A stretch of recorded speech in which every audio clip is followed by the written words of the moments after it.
Hello YouTube friends. It's been another busy week on the small holding. Unfortunately, I haven't been able to make the most of the good weather because I've been doing inside jobs this week. But in between, I've been able to come outside and walk around and have a look at everything that I've planted.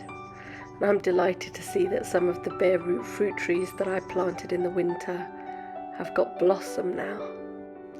So let's have a look at what I've been up to. So I'm in our guest bedroom at the moment and I've been trying to get this room decorated. I had to delay because I ordered this base coat paint, which I've mentioned before, and it took absolutely ages to come. It arrived yesterday.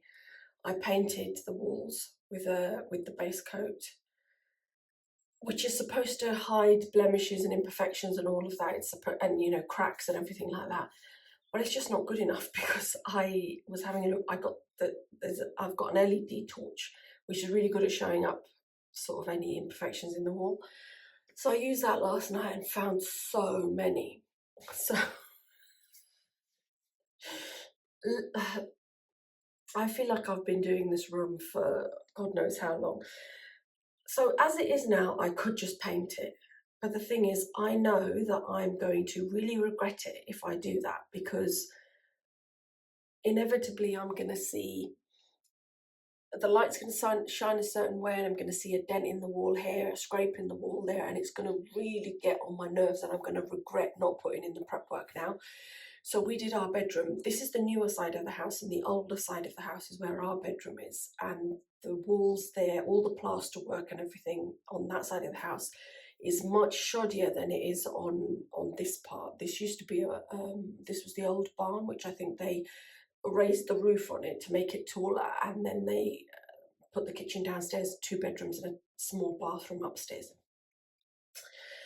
So the quality of the workmanship is better here because, well, it's just smoother. It's probably not some farmer who's just slapped something on the wall just to get it livable. They've probably got workmen and tradesmen to come in and do the job. So obviously tradesmen have to do it properly. So let me get to the point. What I was trying to say was, in the bedroom, I did a lot of fill. I did quite a lot of trying to sort the walls out, but there's only so much of that you can do. So in the end, I just painted it. So my point is that I really regret not taking more time on the prep work when we were doing that bedroom, even though we did a lot. So I don't want to make the same mistake in this room. So basically what happened was, this room had this horrible wallpaper on it. Oh, it was absolutely hideous. I couldn't stand it. And it was peeling off as well. And I could see where it was peeling, that there was white paint underneath. So I thought, fantastic, easy job. This wallpaper is going to come off so easy. And then we can just paint the walls the colour that we want. But that didn't happen, because it didn't matter how careful we were when we were trying to take that wallpaper off, it was taking paint with it. So I think they hadn't done a mist coat on the new plaster, they had just painted up straight on it. So the paint just wasn't adhering to the wall. So then we were, once all the wallpaper was off, we had all these like really flaky patches, and in the end I ended up scraping all the paint off the wall, because I thought, I've been in situations before where the paint isn't properly adhered to the wall, and then as soon as you start painting with a wet roller, it starts peeling big bits of paint off, and then you're in a right mess. So yeah, scraped all the paint off. But there were places where it was rather difficult, and in those places, or when I was tired or being maybe a bit sloppy, I just wasn't as careful as I should have been, the scraper has actually dug into the plaster. So there are a number of imperfections. I thought I got most of them. Clearly I didn't. Let me show you. Okay, so this is one of the walls. Can you see all these circles that I've drawn? These circles are around all of the imperfections that need to be filled and then sanded down. Can you see? Oh God, it's just so many. And I'm just going to turn around. This wall, I mean, it's easier to see it because some of the bits that I already started to fill, because obviously the filler was wet, it smudged the pencil and that looks horrendous. So I'm thinking once I've sanded it down, I might have to go over it again with another base coat just to get rid of all of that. So yeah, I just feel like this room is never going to get done. Do you ever get that? Whenever I do a DIY project, I always go through this period of thinking, oh, this is never going to get done. Oh, this is so awful. Oh, I wish I'd never started. Every single time. There hasn't been a single time that hasn't happened. But with this one, I just feel like, I went into it thinking it was going to be easy, and for it to have turned out the way it's turned out, and some of it's my fault, the lemon scrapes in the plaster are my fault, And then what happened with the woodwork? So the woodwork was dark brown. Well, this sort of colour, the same colour as the PVC windows, and I don't like that. So the older part of the house, all the woodwork upstairs is just been painted with a gloss, so it's gone like a creamy colour now, and all of this side is dark wood. So I wanted it all to be cream because that's my colour of choice for woodwork. There's this primer that Zinza do, and it's a stain block. It helps with adhesion onto shinier surfaces and stuff like that. So I looked at the instructions. It says you don't have to sand. So I painted straight on to these skirting boards. After 2 coats of primer, it was still peeling. Like if you just touch it gently with your nail and it'll peel straight off back to the brown. So I had to scrape off all the paint on this windowsill, the door frame, all of the skirting boards, sand it all down, and then repaint. So you can imagine I wasn't delighted about that either. So yeah, it's not a bad day outside today. I mean, there's spits and spots, small showers of rain, but it's warm when the sun's out, so it would be a lovely day to be out there and getting things done. But I really want to get this done. So yeah, I'm thinking today, rather than going outside, I'm going to try and get all of this filler on so that potentially tonight I can sand it all down.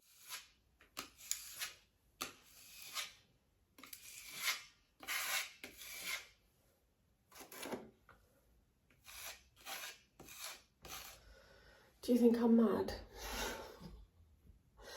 I think I'm mad.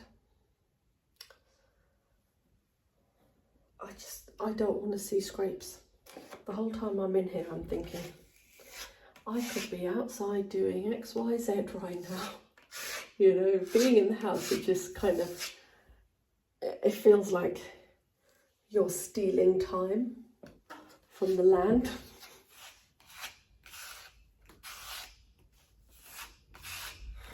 I've run out of filler, which I suppose in a way is just as well, because I'm getting really bad cramp in my hand now from holding that thing.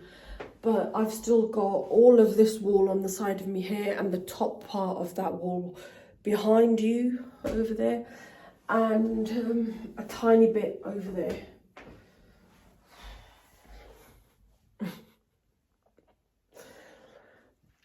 Not ideal at all, because I can't go to the shop today. Well, I suppose it gives me an excuse to go outside, isn't it? I'm not stuck in here. Silver linings. I've just been outside quickly and collected some dandelion flowers. I'm just getting them ready to make an infused oil, because I want to make dandelion balm, which is really good for aches and pains. It's got mild pain-killing properties. So when I first made this, I used it, it really helped with, I had a very, very sore hand at the time because I'd been doing loads and loads of planting with a trowel. And I thought, oh my God, this is amazing. It can stave off arthritis. But when I did a bit more research about dandelion, it's just got pain-killing properties. So yeah, not a cure for arthritis. It just helps with the symptoms. So yeah, I'm going to get on with this, and then I'm going to get out there. I'm probably going to shift some more wood chip.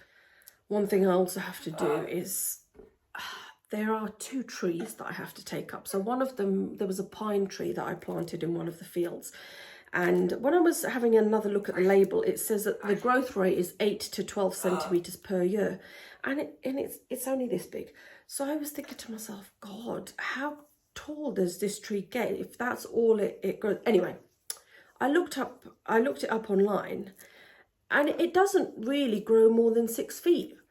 So I don't need it in that field. I could put it in the food growing field, because the reason why I bought it was for the pine needles, for pine needle tea. So I think I'm going to dig it up and move it, because it's going to get swamped where I planted it by much, much bigger trees that are going to start growing. And then there's another one. So you might remember, if you watched that video, that I bought 2 lime trees, small leaved limes. And one of them, where I planted it, I'm thinking one day I might, where I intend to eventually dig a pond, it's quite close to that. And the roots, oh, there's a little bug. And the roots may be too close to the pond. So I have to dig that up as well. And the thing is, I've known I've had to do it for absolutely ages, and I should have put it on my list from the last videos to actually help me get it done, because it's going to be setting down roots and putting leaf on and everything like that, and it's not a good time to be digging it up. Oh, God. Anyway, so excuse me. So I need to dig that up. I'll go and start on the pine tree. No, wood chip first. No. Pine tree. Do a job that I really don't want to do, so that I'm not constantly dreading it. Just spread them out a bit so that they have a good chance of drying off. What's the matter with you, girl? I find it amazing that, 6 months ago, this cat would barely come near me. And now she's all up in my business all the time. I've said before I never wanted a cat because I don't like the fact that they go after the wildlife. But one thing that I'm really happy about with her is that she doesn't go after the birds. The other day, she was sitting by the summer house where I feed them. And there was a robin just hopping around behind her, picking up the food off the floor. She never bothers them. So, that's one small mercy. But yeah, because, as a pet in the home, they're like incredibly, well, they can be incredibly loving, affectionate creatures. And you think they're just so wonderful. But when they're out there, they're a killing machine. And it's interesting, because I was talking to a woman that I met at this group I went to. Because she asked me, oh, if you've got any pets. I mentioned sort of our bird and the cat. And I was saying about how I didn't really want a cat. And she was like, yes, they're an invasive species. If it was anything else, there would be sanctions to do something about it. I was like, exactly. They are an invasive species, It's amazing. I can't remember the statistics, but it's amazing how many birds get killed by cats every single year. And we've introduced them,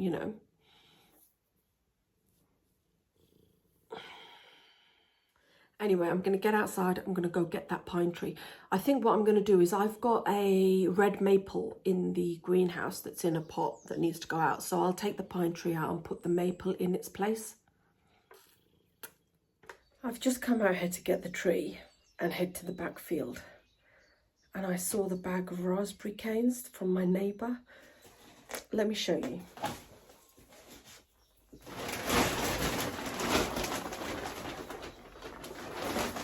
They've been in this bag for weeks. I'm not joking when I say weeks.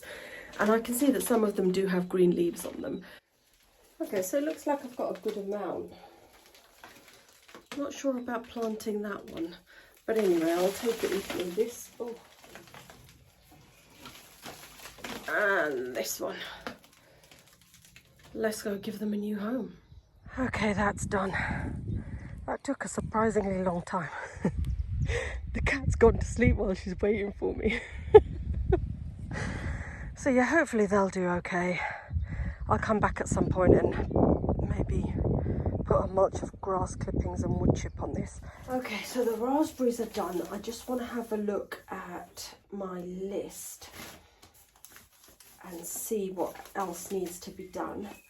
So put wood chip around the hedge. Ah, yes, perfect. I'm going to go and do that. The wild garlic, oh yeah, I'll find somewhere. Plant Elaine's raspberries, I did that, perfect. Covered the shaded areas. Plant the willow cuttings, that's off. Okay, I've had enough of lugging wood chip now. It looks like I haven't done much, but I've been doing it for ages. What time is it now? It's nearly 7 o'clock now. So basically it's so much harder now than it was when well, before the grass started growing quite a lot, because now I have to pull the grass away from the base of each plant, then put the newspaper down and then put the wood chip on, which, you know, is not easy. So you see the dark bit is the one that I've done today. The lighter wood chip is what I've done previously. So looking at the rest of it, I think I'm pretty confident that I have enough newspaper to do most of it. So I'm happy about that. But yeah, it's going to take me a little bit of time, longer than I anticipated. So I think I'm going to go inside and make myself some dinner and relax for a bit before I get on with that bedroom. Wish me luck.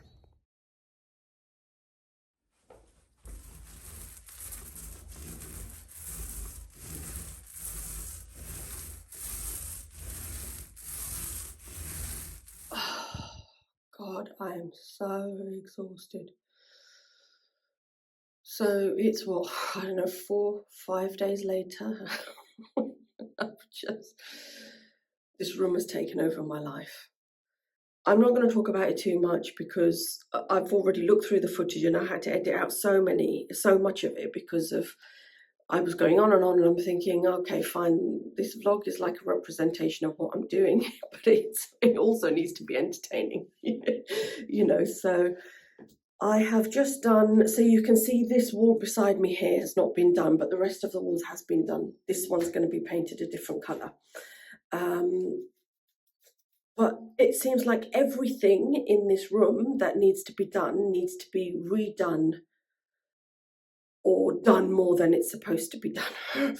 So I've painted 2 coats on these walls. I've just finished the cutting in and it needs a 3rd coat. And I knew the cutting in would need 3 coats because it really wasn't, you know, the colour wasn't taking very well. You could still see white coming through. But I've noticed that there are actually patches on the walls as well, and it's a good paint. You know, I bought Dulux.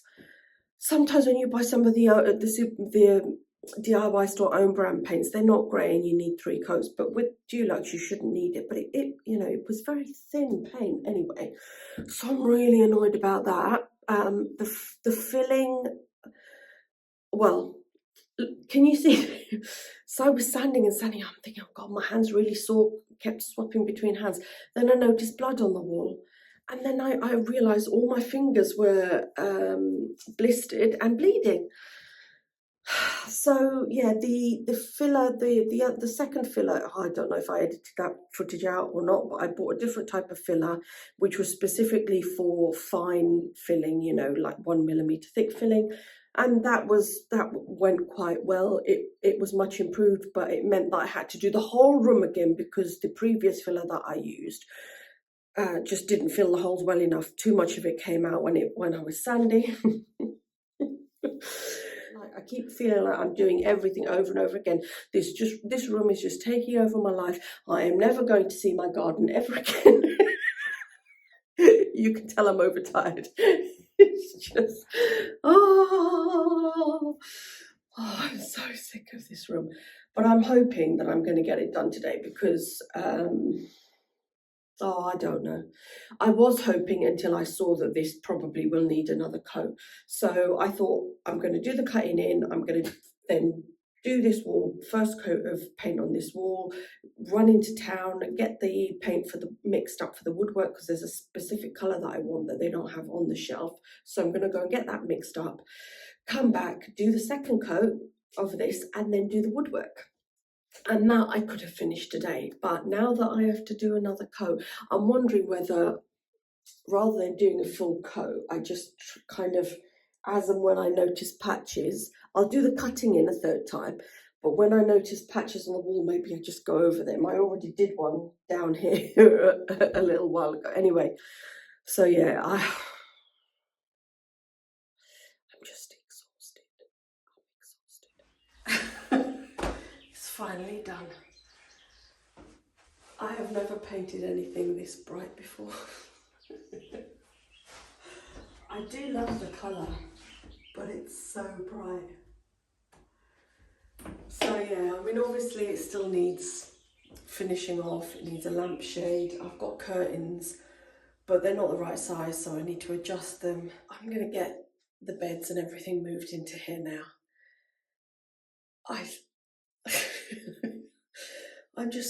You know what, I look around at it now and I am glad that I did all the prep work.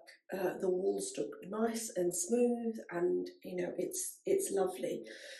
Because, you know, in the back of my mind, there's always that thing of whatever we do now is just like a temporary decor situation, because when we eventually change the carpets and do all of that, then we'll do the proper decorating. So yeah, I'm glad I took the extra time. It's been a week away from doing anything else. I don't have any clean clothes. I don't have any clean dishes, because all my waking hours I've been spending trying to get this done. But anyway, I'm glad I'll be able to just get everything in here now, start tidying up all the mess out there, put all the tools, the sanding stuff, the paint cans, the painting tools, just put it all away into the Dutch barn so I don't have to look at it for the foreseeable future. And then yeah, well, look, I know this has been a bit of a different video. Tell me if it was boring and you don't want to see home stuff. I just like to get a really rounded picture of the people that I watch on YouTube, so I guess I'm just doing the same for myself. Anyway, yeah, I'm going to get on with filling this room back up.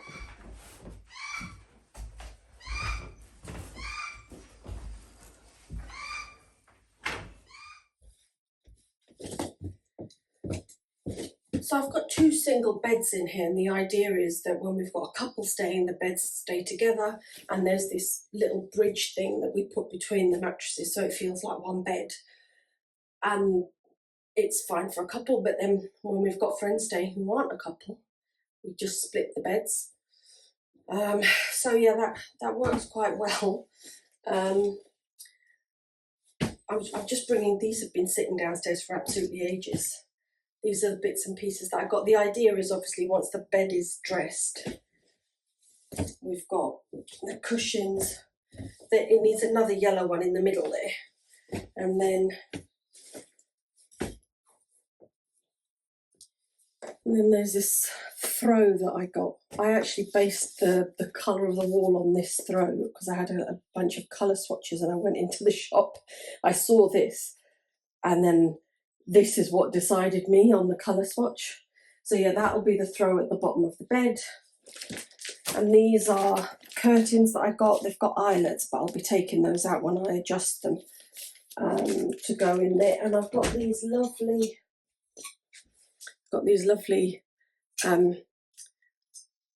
bee curtain holdbacks. So that should be quite nice. But yeah, I'm not going to be dressing the room or anything just yet. I just want to get everything tidied up and sorted out. And then once I've got some energy, I'll do the rest. So anyway, I think I'm going to lie on the bed for a bit, look at my handiwork, and relax for 10 minutes before I get on with the tidying. I'll catch you again next time.